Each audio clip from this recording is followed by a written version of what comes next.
filet avec Michel et on va parler du Canadien. Et on va commencer par le fait que le Canadien gagne, mais gagne contre des équipes de bas de classement. Oui, et encore une fois, hier, contre les Jets de Winnipeg, moi, je regardais le match, c'est évident. Winnipeg a un trio de premier plan avec Scheifele. Mais c'est une équipe qui ne fera pas les séries éliminatoires, surtout avec la perte de leur gardien numéro 1 dans le moment. Mais il n'y a pas beaucoup de profondeur. Hein.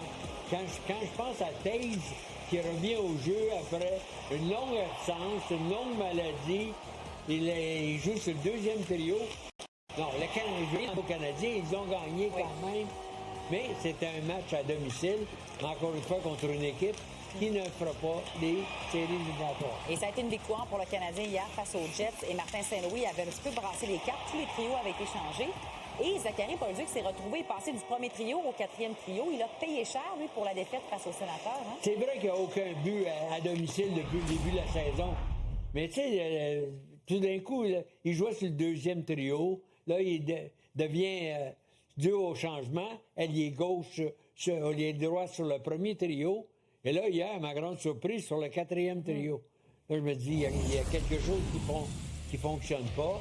Est-ce que c'est un manque de confiance, manque de communication avec Martin, ou Martin voulait absolument que Slafkovský revienne avec le trio de Suzuki? Je pense que c'était dans les plans de Martin Saint-Louis pour quelques matchs d'envoyer Slafkovský. Oui, ça lui a fait du bien aussi de piloter son trio. Et on voit que ce trio-là, ça fait 3 ans qu'il est dans la Ligue nationale, ça fait 3 ans qu'il joue avec Suzuki. Je pense que ça va demeurer de cette façon. Parlons du système défensif du Canadien. Parfois, c'est difficile. On l'a vu là, face aux Sénateurs, face au Colorado. On dirait que des fois, on tourne en rond. Ah, on tourne en rond. C'est pas d'hier. Et moi, j'aimais pas trop ça en parler parce que on a tous à peu près la même situation. Le fameux man-to-man, là. Je regarde à travers la Ligue nationale. Il y en a qui disaient que les Hurricanes jouent de cette façon-là. J'ai regardé les Hurricanes. On ne joue pas de cette façon-là. Et moi, dans mon temps, écoute, longtemps passé, là, il y avait Roger Nielsen qui avait essayé ce fameux man-to-man. Ça ne fonctionne pas. Pas tout le temps, en tout cas. Non, puis chez le Canadien, là, on voit qu'il passe de beaucoup de temps dans le territoire défensif à courir. Cette semaine, j'ai vu 2 défenseurs qui avaient chacun un homme. Mais ils étaient tous les deux dans le coin de la patinoire. Perdre de l'énergie à faire ça et là, Ottawa a marqué un but. Les 2 défenseurs se sont regardés en disant « Hey, j'ai mon homme. L'autre, j'ai mon homme. Mais l'enclave complètement ouverte.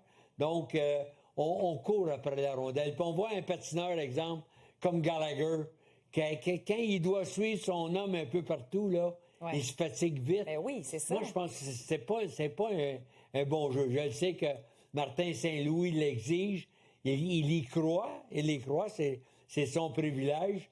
Mais je pense que ça fonctionne pas. Réellement, ça fonctionne pas parce que, regarde en première période, par exemple, souvent le Canadien, après 10 minutes de jeu, ils ont 3 lancés au filet. 3 lancés au filet, 5 lancés au filet. Le début du match est difficile pour le Canadien parce qu'on s'attarde à jouer le fameux man-to-man. On essaie de repérer son joueur. Le couvreur, on ne sait pas. Des fois, on se retrouve avec le même joueur de l'autre équipe. Ouais. C'est très, très difficile pour les joueurs. Et encore plus difficile pour les jeunes joueurs. Parce qu'un joueur d'expérience va s'habituer à un système semblable. Mais pour les jeunes, très difficile. Mais ça, tu l'exigeras pas, je pense, quand tu seras derrière le banc. C'est quand le 16 janvier prochain, 16 janvier, là. Il n'y a pas de man-to-man, je peux te le dire. Interdit le man-to-man. As-tu hâte, Michel? Oui, j'ai hâte. Ça s'en vient, hein? J'ai hâte. Là, à Rimouski.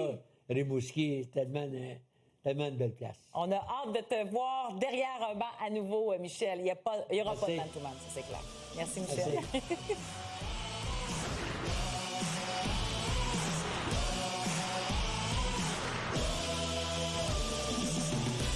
Monster Spectacular est de retour avec des spectacles forts en émotion.